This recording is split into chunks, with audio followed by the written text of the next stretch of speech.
Hello, thanks for joining us today. This is Erock. I am with Stephen, and I am also with Erock. And we're going to be talking about our best plays for the month of January-ish. So stick around with us.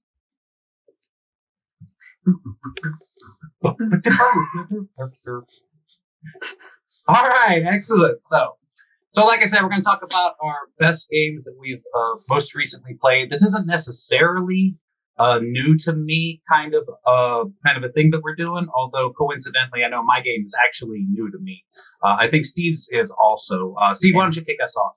Yeah, so I'm going to start with Paper Tales, which is not that new of a game, but it is new to me. And Paper Tales is a game where you're drafting cards and you're doing sort of like a light engine building. And I have to say the iconography in this game is awesome. There are 6 stages. What are there? There's like drafting, and then you take the 5 cards that you drafted, and then you have to deploy them out in a certain pattern. And then there's a war based on those things that you've deployed, and then you get income, and then you can build a building, and then things age and they die, right? And each phase has an icon. It's clear on the card what all the cards that you put out do something different. And it's very clear what phase that they are triggered in and what it is that they do. Once you learn how to play the game, you don't really have to go back and reference anything. Just those symbols do it for you. And, I said it was light engine building because a lot of engine builders, they're pretty heavy and they escalate as the game goes on. And in fact, there are a lot of good engine builders where you can sort of forget to win the game and focus too much on your engine building, like Race for the Galaxy, like, oops, I forgot to get points. I was building an engine. Or, there are other games where like, oh man, my engine is just getting started, but I'm going to spend the last round just laying eggs or something, not to name any specific game. Not to name but nobody knows what you're talking about there. But with this engine builder, your engine is sort of constantly changing because that cool mechanism where the cards don't stick around for very long. You put them down and then they age, and then one more round and they're going to die unless you do something, about that. So you're constantly getting new cards, changing up how that engine is going to work, and the game is fast. I think maybe about 30 minutes for a 4-player game. I wasn't really timing it. That's about what it felt like. And so, yeah, if you like drafting, it's a good drafting game. If you like engine building, this is an interesting twist on that. And, if you don't like either of those things, just try it anyway because it's so fast. You'll be done in 30 minutes, even if you don't like it. That's cool. I've heard of this, but I've never actually seen it, watched a video or anything. So all that sounds really interesting. I will say I have only ever played it with the expansion, which just adds more cards, I think. I can't remember what else might be in. Oh, and some extra buildings. But it's still basically the same game. Erock, you ever played this? I'll have to Google it now. Yeah. I've heard the name and stuff, but all right, well, that's a good one. Thanks that's why I'm here. That's why I'm here to tell you about good games. Erock, is yours also a classic? I don't know if it's a classic. It's certainly not new. I think I saw on BGG that it's from 2013 was when it was released for the first time. So, I played several games this month that that were neat. I did Cloudspire and Watergate and Everdell and New York Zoo, but the one that really stood out to me and the one that I want to hype up is a game called Hanamikoji. And this one, I think on the surface is surprising for me, but then when I think about it a little bit more, it's unsurprising that I enjoyed it. I say it's surprising because thematically, it's not something I would have ever picked up off of a shelf. It's a small box. It's a really light game, and it's geisha themed, which I couldn't care less about. But it is a very small card game that just deals with some light math, which and I love things like No Thanks. So this one kind of falls under that. So of course I'm excited about it. But the general idea is that there are these, there's these jumbo sized cards that you are trying, and they represent geishas that you're trying to win favor with. It's a 2-player light tug of war game. And the different geishas have different values. There's 3 different colored 2s, 2 different colored 3s, a 4 and a 5. And that represents the cards that are available in the deck in the game. So there are 21 card totals because there's like 2 yellow 2s, 2 purple 2s, 2 red 2s. You get the idea. 5 pink 5s. The deck gets shuffled. 1 card gets removed at the beginning of a round. and everybody's got a little hand of cards, and you have 4 actions that you get to do in a round. And your actions are to tuck one of the cards away until the end of the round, discard 2 of the cards so that way they don't get played this round. Pick 3 of the cards out of your hand and lay them out on the table, and your opponent takes 1 of them, and then you play the other 2.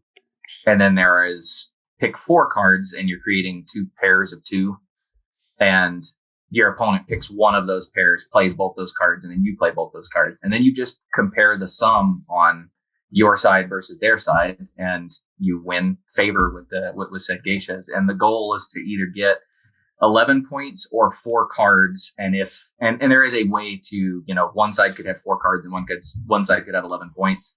The 11 points trumps 4 cards because it's harder to get that.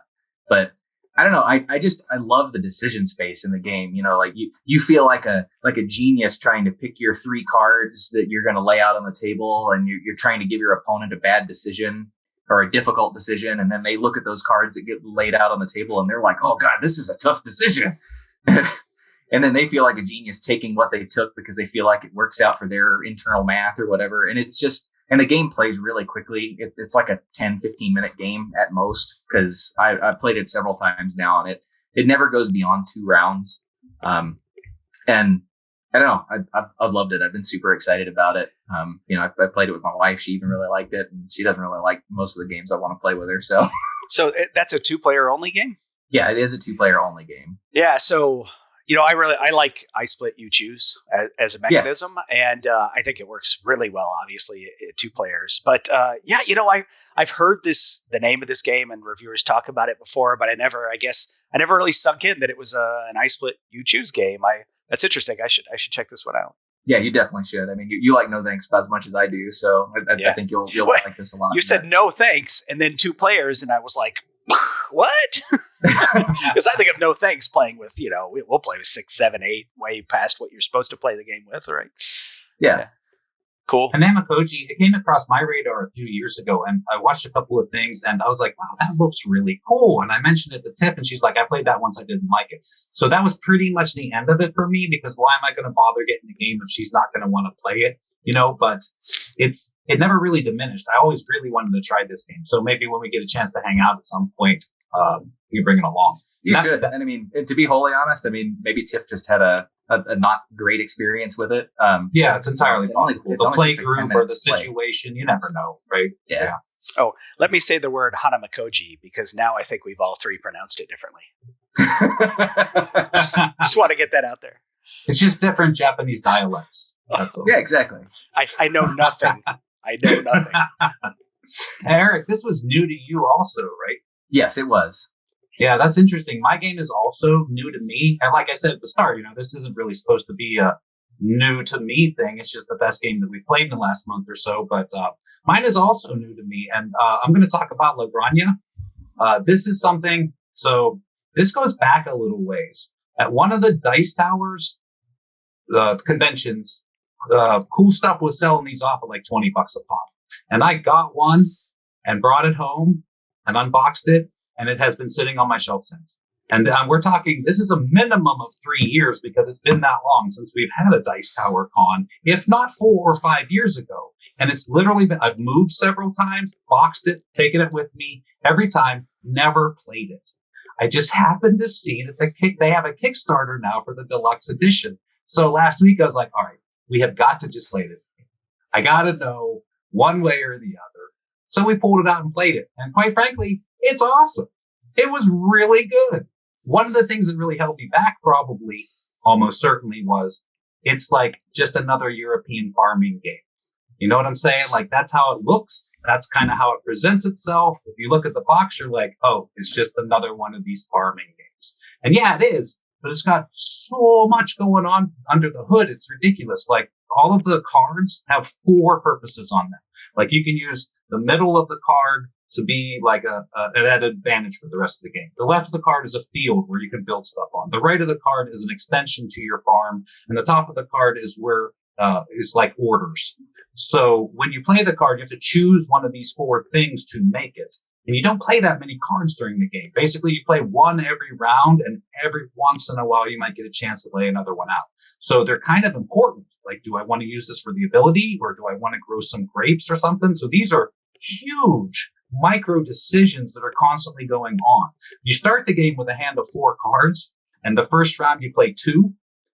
But each one of them has 4 things. So really, out of 4 cards, you're looking at 16 possible things that you could possibly play. And the whole game just kind of spirals out from there. It feels like when you choose those cards at the beginning, you're really setting yourself up to go a certain way. And there's so much variety and things going on the cards. I don't feel like you'll ever get locked out of the direction that you chose. There might not be the most perfect thing for you as you continue to draw cards, but I feel like you can always keep going in that direction just because there's so many different things on all the cards, so many different things going on in the game. It's pretty heavy. I'm not going to say it's, on Mars kind of heavy, but it's midway to heavy. But I was very impressed with this game. Probably needless to say at this point, we went ahead and backed the deluxe version because of course you did. A really good game. Yeah, plus it's us. So yeah, why not? Well, Tiffany, I was thinking of specifically, right? Right. Yeah, but I'm just as bad, man. I mean, we can sit here and talk trash about her all day long and laugh, but I'm just as bad. I'm like, oh, deluxe edition. I'm saying I pulled it off the shelf after 4 or 5 years to see if we should back it. I know this is kind of a hot thing right now because of this, because the Kickstarter came out and everybody was like, oh, Granja, it's kind of a blast from the past. So, but for me, it was brand new to us, even though I had to dust it off before we actually played it. But I thought it was awesome. Have you guys played this? I have not. I thought it was funny when you said just another farming game. I was like, doesn't La Granja mean the farm or something? Yeah, I had to Google it real quick to check. I was like, maybe it's ranch. I don't know. Google says it's the farmstead, but yeah, just another farming game. This is another game where it was out of print for a while. There was another publisher who I think maybe even had the license to do a new version of it, but went out of business before they got a chance to do it. And so, I kept hearing about this game and people said the game was cool. And then the multi-use cards to me seems like a cool idea. Typically you'll get maybe 2 uses for a card with multi-use cards, but this is 4, you said, right? Yeah. And each one of them is 4 completely separate things. And when you play the card, you choose one of those 4 things for it to be. Now, to be fair, and quite frankly, on the back of the So on the back of the manual, the designers actually give like a list of their inspirations, and they straight up say, Glory to Rome was a huge inspiration for the way the cards work, because Glory to Rome does the same thing. Like there's 4 different things that you do on the card, but I think they took that idea and really just went with that because the 4 different things going on are so completely different. But it does work a lot like Glory to Rome, and I know it's really hard to get this. I'm sure a lot of people haven't actually played it, but it's the same kind of thing. You either go under the board, on one of the sides, or on the top of the board, and they did that with these cards. And in this farming game, it just works really well. It's tight, it's exciting. There's like 4 different things going on at the same time. At the beginning of the game, there's these markets that you go to, and 3 of them are randomly shut down. And the only way to open them up is to fill a market. So when you start the game, you never know, what am I going to do? Because if the bank is closed right now, then you can't get a bonus for more money. So you're going to be like hard to get money until that opens up. Whereas if that's open at the beginning of the game, then you can right away get a bonus for money so that you get income every round. So just the fact that these 6 different markets, 3 of them are going to be closed down, just completely changes everything up. And then, like I said, you get the 4 cards at the beginning, and now I have 16 things that I could possibly play. How does that work with what's going on the board right now? So I just think it was really good. I can't believe it's been on my shelf that long and we never touched it, as good as it is. Again, with the Kickstarter project, I actually took a closer look at the game, and it looks fun. I would like to play it. I'm eyeing a lot of copies are coming open in the secondary market now. People trying to dump. I know of one that's going to be open. So, yes. And personally, I think deluxe versions of games are cool, but not when they take up twice as much space on the shelf like that one does. So I think I might be looking at a surplus one, maybe at virtual flea market for one of these conventions or something. I don't know. We'll see. Right. Well, I'm pretty sure I know where you can get one here as soon as the deluxe one comes out. Yeah, maybe So- I'll just wait for that. Indeed. I don't know. I'm just, going off on a rant here, but I've lately been almost trying to get these classic games played because I feel like, we just keep getting more new. And then these things just don't get around and you miss these gems. A lot of the top plays that we've even talked about over the last 4 or 5 months have been classic games that we're just kind of like, wow, that's been out there for 15 years. Yeah, exactly. Right. And people are clearing out space on their shelves for these new games. So you can go, I got that Paper Tales that I have. I got the game with the expansion at the virtual flea market for the Dice Tower Retreat for $10. Game and expansion in perfect shape. It's even sleeved. Which I don't like sleeves, but anyway, it's sleeved $10, right? Like there are plenty of classic games I have not played that I can get for almost nothing. And so that's my current jam. That's a really good point. Plus they're making it worse with the games that they make now. Now, don't get me wrong. I like the new, that stuff's fun. But like, as an example, how big is Return to Dark Tower? That is a giant game. You're probably giving up 5 or 6 games on your shelf to put it in there. So unless you put it in your kid's closet with the kids' games, I don't know anybody who would do that. Indeed. But you know what I mean? Everything's these giant boxes. And then, I can't help it. I like Anachrony a lot. I think that game was fantastic, but I had to get the giant box for that. I know you guys aren't fans of Everdell, but we like Everdell, and there's a giant box we had to get for that. Like everything's these giant boxes anymore. Just give me a good game. I feel like I'm throwing away 6 good games just to make space for this masterpiece of production, which, I get it. I appreciate it, but my house is only so big. I've been to your house. There's a few corners of your house that don't have board game shelves yet. A couple. So you got a little ways to go. That's true. Yes, we do have a little bit of space left. We'll try to fill it in before you get back. I think you've got a good point on going back and trying some of the classics though, because I think one of the things that the classics bring forward and do well is that they don't need a big box because they're relatively simple and they're tight. And a lot of the classics are what inspired all of this new stuff. And the new stuff is taking, I'm going to take a little bit of Dominion and I'm going to take a little bit of El Grande and a little bit of this, a little bit of that. And then that box just keeps getting bigger and bigger and bigger because they got a little bit of everything in it. But, there is something nice about going back and just playing Dominion or going back and just playing El Grande and going back and just playing these things, because they're really streamlined and they do a really good job at the one thing that they do. I agree. In fact, I'm not trying to get off on some other philosophical tangent while we're here, but we get turned off of these games when they get too much going on. I'm going to give you a poor example. For example, what's the one where you sleeve the cards? It's Mystic Vale. So Mystic Vale, we love that game.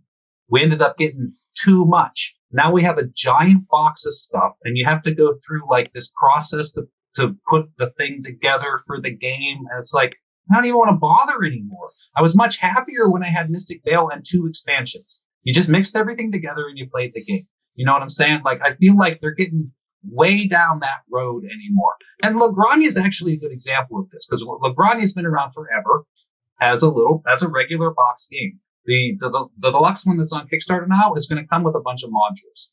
I hear you. Thank you.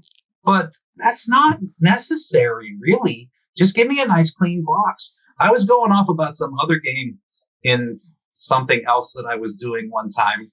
And I was talking about Vindication. And Vindication, I really like that game. But they did the same thing. Like every 6 months, there's a new Kickstarter with new stuff and everything. And I said, you know what's a great game? Brass Birmingham. It's in one box. There's nothing else. You break that out. It's a great game. That's all there is. That impresses me now is how instead of throwing everything at me and going, isn't it all great? Just give me that one great experience. There are some expansions and I play them and I'm like, well, this feels like this should have been in the base game, right? Like it feels like I would always teach the game with this. This is great. And there are other expansions where I will play them and I'll be like, and then I'll play them again. And then I'll be like, I liked it better without this, and I'll get rid of it. Yeah. Like, it's like a bridge too far. It's like, it was better before you did all this. But your game doesn't have to do everything. You could just go play a different game. Oh, yeah. Or, you know what?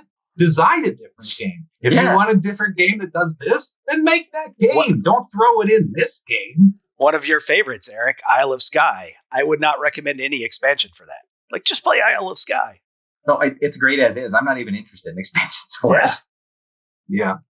I'm not her as much, but I'm a collector, part of my nature. I have expansions for games. I've never opened the expansions. They're still in shrink. I have to get the expansions, but we never actually open them up because the game's perfect. You know what I'm saying? We both love Lorenzo Il Magnifico. And then like Princes of Florence, or that's not the right name, but Princes of whatever the expansion is. That went out of print and then came back into print. I was like, oh my God, it was out of print. I got to get that. That's been in shrink. That's how they get you. Years. Yes. But we play the base game because it's great, So I don't know. Like I said, I took us off on a whole adventure today, complaining about everything in the world. So please, if you're still watching, tell us why we're wrong. We love to hear why we're wrong and what we did to offend you. We love that. Oh, it kind of fuels us a little bit. Oh, yeah. Boost my ego. Tell me how smart I am. Well, you're the smartest, Erock. Indeed. All right, I guess that pretty much wraps us up for today. Gentlemen, anything else? That's it. I couldn't have better adventuring partners. Awesome. All right, we'll try to do this again in a couple of weeks and tell you what we played in February. Thanks for hanging out with us, everybody. I am Erock. That is Erock. That is Steven. We are Just Got Played, and we'll see you next time. We hope you enjoyed the video, and if you did, please leave a comment or hit the like button. It really does help us out. If you have suggestions for future videos, let us know in the comments as well, and then subscribe to see what we come up with next.